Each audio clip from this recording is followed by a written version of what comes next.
ದಸನ ಮಾಡುತ್ತಿರುವನು. ಆದ ಕಾರಣ ನಾನು ಈ ದಿನವೇ ಯುದ್ಧಕ್ಕೆ ಹೊರಟಿರುವನು. ನೀನು ಕಂದನನ್ನು ಕಾಪಾಡುತ್ತಾ ಎಚ್ಚರಿಕೆಯಿಂದಿರಬೇಕು. ಏನು ಸ್ವಾಮಿ, ಇಂತಹ ಅನಂತ ಸಮಯದಲ್ಲಿ ಸಮರ ವಾರ್ತೆ? ಪ್ರಭು, ನಾಳೆ ಸಮ್ಮತಿಸಿದೆ. ಪ್ರಿಯೇ,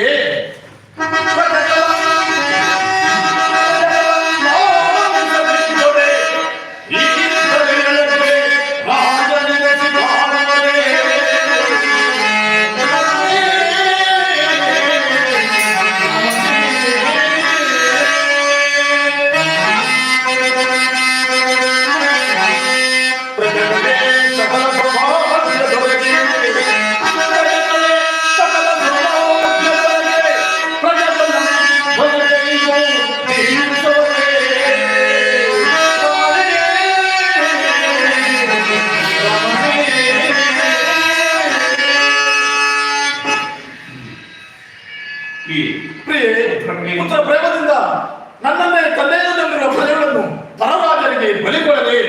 ಆದರೆ ರಾಜನಾದ ನಾನು ಪ್ರಜೆಗಳೇ ತನ್ನ ಮಕ್ಕಳಂತೆಯೂ ಪ್ರಜೆಗಳೇ ದೇವರೆಂದು ಭಾವಿಸುವುದೇ ಅವನ ರಾಜಧರ್ಮದ ನೀತಿ. ಅದರಂತೆ ನನ್ನನ್ನು ತಡೆಯದೆ ಚಿತ್ತಕ್ಕೆ ಕಲಿಸಿಕೊಡು. ಆ ನೀತಿಯನ್ನು ನಾನು ಬಂದೆ ಸ್ವಾಮಿ. ಅಂದರ ಭಾಗ್ಯವೊಂದು ಆನಂದಗೊಂಡಿರುವ ಇಂತಹ ಸಮಯದಲ್ಲಿ ಘೋರವಾರ್ತಿ ಮನೋಹರಿ ವೈರಿಯಾದನ್ನು ದರ್ಶನ ಮಾಡುತ್ತಿರುವ ನಾನು ಹೇಳಿದ್ದೇ ಮನೆಯು ಕುಳಿತುಕೊಳ್ಳಲಿ. ಛೇ ಛೇ, ಒಬ್ಬ ಸಾಮಾನ್ಯ ಶ್ರೀಗಳು ಈ ರೀತಿ ನೋಡ್ತೀರ ನೋಡಿ. ಆಗಾಗಲೇ ನೀನಿನ್ನು ಮಕ್ಕಳ ರಕ್ಷಣೆಗೆ ನಡೆಯಿದೆ. ಯಾರು ಏನಪ್ಪಣೆ ಮಕ್ಕಳನ್ನು ಬೇಗ ಬರಮಾಡುವರು. ಮಹಾರಾಜನಿಗೆ ಒಂದು ಮಹಾರಾಜನಿಗೆ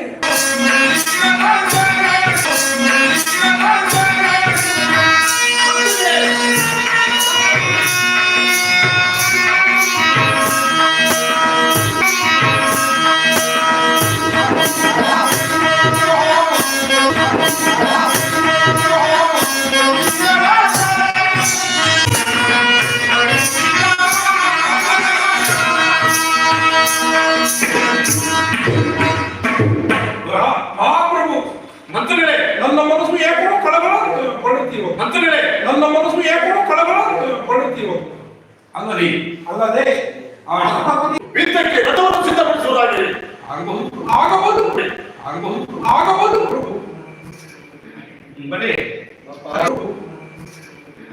ಬಲೆ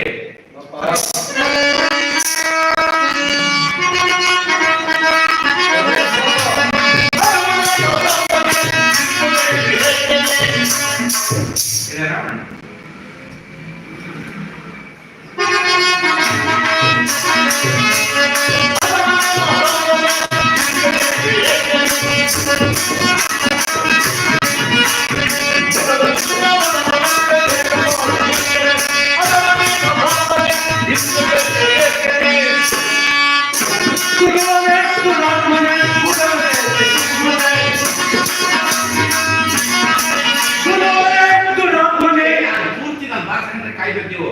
ಸೆಂಟ್ರಿಗೆ ಕಾಯ್ಬೇಕು.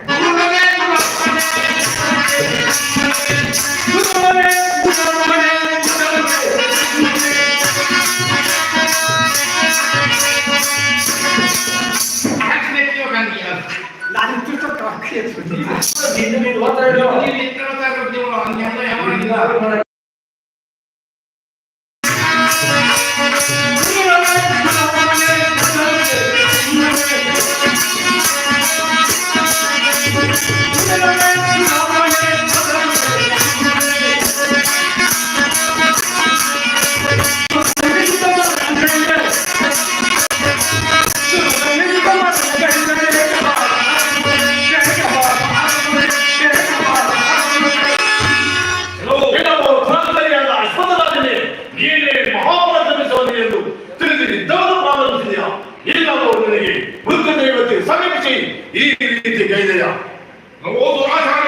ಎಲ್ಲವೋ ದುರಾಚಾರಿಯಾದ ರಾಮಸಿಂಹನೇ, ಹೆಚ್ಚಿನ ಮಾತುಗಳಿಂದ ಹುಚ್ಚನಂತೆ ಬಚ್ಚದೆ ಹುಚ್ಚನಂತೆ ಬಚ್ಚದೆ ನನಗೆ ಶರಣಾಗತನಾಗುವೆಯೋ ಇಲ್ಲ ಮೆಚ್ಚಿನ ಕೀರ್ತಿತನಾಗಿ ನನ್ನನ್ನು ರಚ್ಚಿಗೆಬ್ಬಿಸಿ ಮಚ್ಚಾಣ ಮನೆಯಂತೆ ಮರಣ ಹೊಂದಿವೆ ತಿಳಿದು ಅವಿವೇಕಿ ಮಂದಹಾಸದಿಂದ ಬೇಕಾದವನು ನೀನು, ಮಂದಹಾಸದಿಂದ ಕುಂದರೆ ಮರಣ ಹೊಂದಬೇಕಾದವನು ನೀನು, ಮಂದಹಾಸದಿಂದ ಕುಂದರೆ ಬಂದ ದಾರಿಯನ್ನು ಹಿಡಿದು